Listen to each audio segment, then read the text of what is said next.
the ruler of lawns. The sun rose over Whispering Pines not as a celestial body, but as a spotlight. It illuminated the precision-engineered curves of the cul-de-sacs and the synchronized swaying of the Japanese maples, all of which were exactly 4.5 feet tall, as per Article 4, Section 2 of the Covenants, Conditions and Restrictions. Brenda Van stood on her porch, clutching a clipboard like a shield. She wasn't just the president of the HOA, she was the architect of order in a chaotic world. To the uninitiated, she looked like a retired dental hygienist with a penchant for Talbot's cardigans. To the residents of Whispering Pines, she was the Beige Reaper. She looked at her watch. 7:01 a.m. The sprinklers had just deactivated. It was time for the morning patrol. Chapter 1. The New Guy and the Non-Conforming Mailbox. Mark Henderson moved into 402 Maple Court on a Tuesday. He was a man who enjoyed jazz, medium-rare steaks, and a reckless disregard for exterior paint swatches. He was an architect by trade, which meant he believed houses should have personality. In Whispering Pines, personality was a finable offense.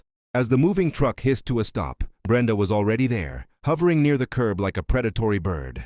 "Good morning," she chirped, though her eyes remained fixed on the moving truck's tires, which were technically touching the sidewalk.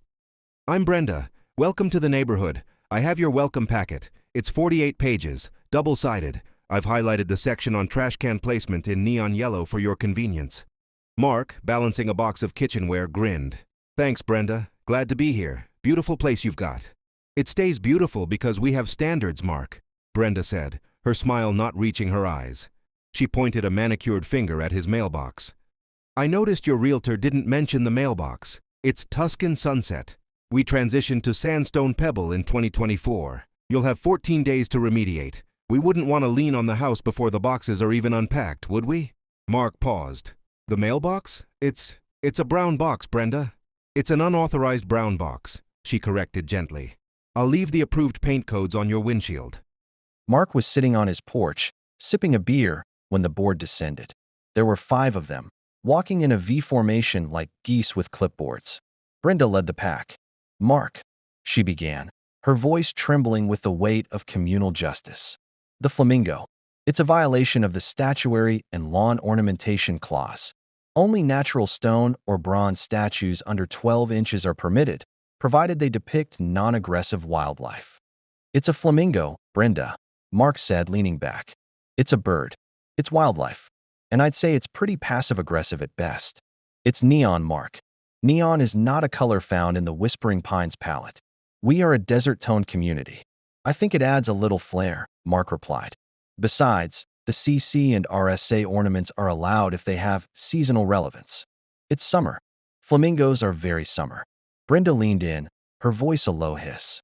"In this neighborhood, Mark, the only season we recognize is uniformity. Take it down, or the daily fines begin. $50 a day. Compounding." Mark looked at the flamingo. He looked at Brenda. He looked at the 4 other board members, who were nodding in synchronized solemnity. "I think," Mark said slowly, "I'm going to need a bigger bird." Chapter 2. The Underground Resistance. The following Monday, the flamingo wasn't gone. It had been joined by a second flamingo. This one was wearing a tiny hat. Mark's defiance had sent ripples through the community. That evening, there was a knock on his back door. It was Dave from Unit 5. Dave looked like a man who had been defeated by life, or at least by a very specific set of rules regarding mulch depth. "Kid," Dave whispered, glancing over his shoulder. "You gotta stop. She'll take the house. She took my gazebo in 22. Just took it. I woke up and the contractors she hired were dismantling it while I was eating my Cheerios." "Why didn't you fight back?" Mark asked, inviting him in. "Because she's got the lawyers," Dave said. "And she's got the landscaping committee. They're like the Stasi, but with weed whackers. But some of us, we're tired of the beige. We have a secret meeting tonight, behind the tennis courts. 11 p.m. Wear dark colors. No beige."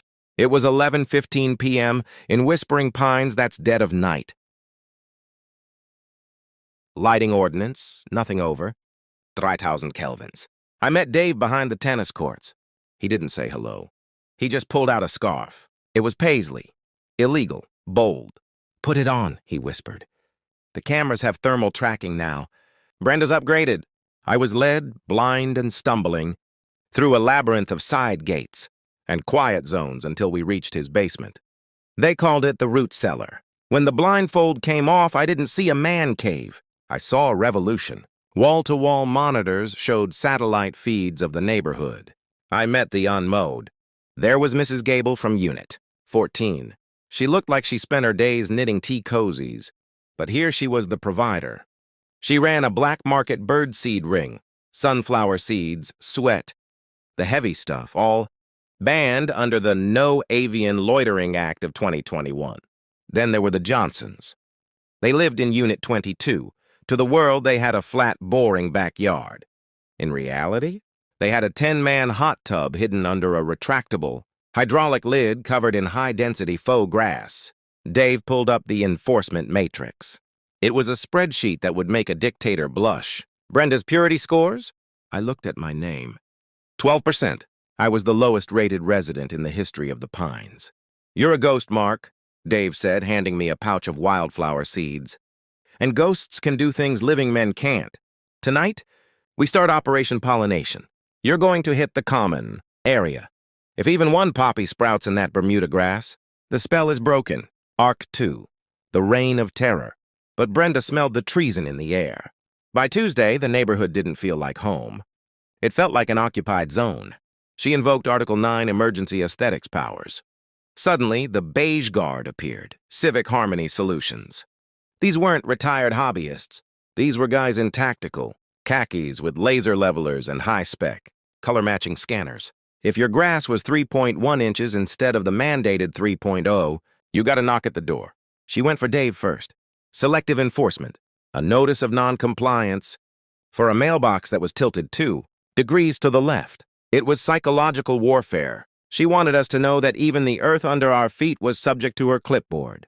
I watched Dave crumble on his lawn, measuring his mailbox with a trembling hand. That's when I knew. You can't fight a board from the outside. I had to become the monster. I had to run for president. The AGM showdown. The annual general meeting was held in the clubhouse. The air was thick with the scent of fresh linen air freshener and palpable anxiety. Brenda sat at the front, flanked by the board, 4 men and women who looked like they hadn't smiled since the late 90s. "We will now vote on the Unity Through Uniformity Act," Brenda announced. "This will grant the board the power to choose the interior paint colors of every home, to ensure that no clashing occurs through open windows." The room erupted. People were standing, shouting, waving violation notices like flags of war. Mark stood up and walked to the front. He didn't have a speech. He just had a USB drive. "Brenda," Mark said, his voice calm, "you talk a lot about the manifesto. You talk about the sanctity of the stucco, but I think the people deserve to see what's behind the beige curtain." He plugged the drive into the projector. The screen, which usually showed graphs of rising property values, flickered to life.